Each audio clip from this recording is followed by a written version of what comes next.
Hello guys, welcome to our channel. आज हम class 12th के केमिस्ट्री का चैप्टर नंबर 10 बायोमोलिक्यूल का एक्सरसाइज नंबर 10.15 करने जा रहे हैं। लेट्स रीड द क्वेश्चन में हमें क्या बोला है, differentiate between the globular and the fibrous protein. हमें डिफरेंस देना है between the globular and the fibrous protein. तो सबसे पहले अगर हम बात करें फाइब्रस प्रोटीन की और हम बात करें ग्लोब्यूलर प्रोटीन की, तो जो फाइब्रस प्रोटीन होता है ना, this protein are linear having a thread like structure. ये जो प्रोटीन होता है ये कैसा होता है, लीनियर होता है, जिसका कैसा स्ट्रक्चर होता है, थ्रेड लाइक स्ट्रक्चर होता है। वेयर जो ग्लोब्यूलर प्रोटीन होता है, this protein have a polypeptide chain. इस प्रोटीन के अंदर क्या होता है, पॉलीपेप्टाइड की चेन होती है और वो फोल्डेड होती है, ठीक है, वो फोल्डेड होती है टू गिव द स्पेरॉइडल शेप, ठीक है। तो हमने क्या बोला, जो फाइब्रस प्रोटीन है वो कैसा है, fibrous protein are the linear having a thread like structure. And globular protein के लिए क्या बोला, this protein have the polypeptide chain folded in to give spheroidal shape.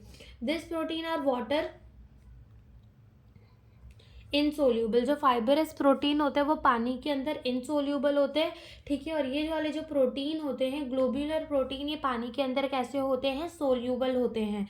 Fibrous protein the polypeptide chain are held by the strong hydrogen bond, ठीक है। Whereas अगर globular protein के अंदर देखें तो जो हाइड्रोजन बॉन्डिंग है वो कंपैरेटिवली कैसी होती है, वीकर होती है।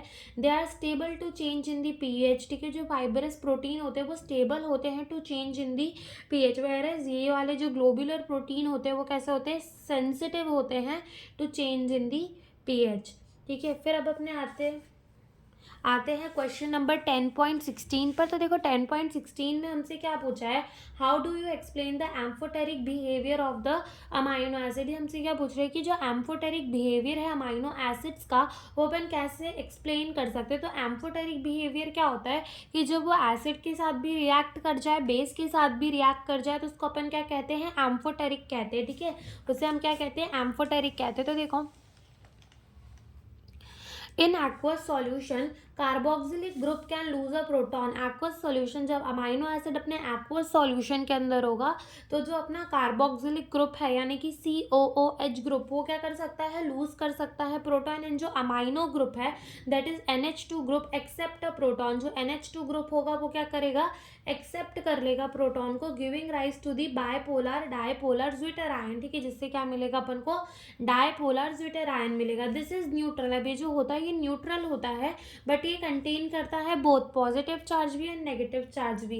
इन this zwitter ionic form the amino acid show the amphoteric behaviour. तो ज्विटर आयोनिक फॉर्म के अंदर amino acid show the amphoteric behaviour as they react with both. दोनों के साथ रिएक्ट करेगा, एसिड के साथ भी रिएक्ट करेगा एंड बेस के साथ भी। तो देखो जैसे कि एक अमाइनो एसिड है, CH है, NH2 है, ये COOH वाला ग्रुप है जिसमें C डबल बॉन्ड O और OH होता है, और यहाँ पर हमारा कोई R ग्रुप लगा हुआ है, ठीक है।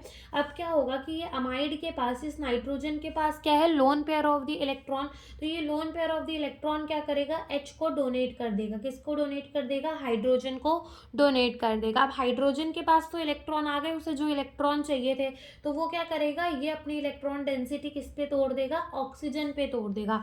तो ऐसा रिजल्ट क्या होगा कि ऑक्सीजन में नेगेटिव चार्ज आ जाएगा, और यहाँ पर इसने, नाइट्रोजन ने हम इलेक्ट्रॉन दिए हैं हाइड्रोजन की, तो उसके ऊपर कैसा चार्ज आ जाएगा, प्लस का चार्ज आ जाएगा। और यही क्या है, ज्विटर आयन। और ज्विटर आयन क्या है, एम्फोटेरिक बिहेवियर शो करता है as they react with both acid भी और बेस भी। तो यही हमसे इन दो क्वेश्चंस में पूछा था। Thank you for watching the video.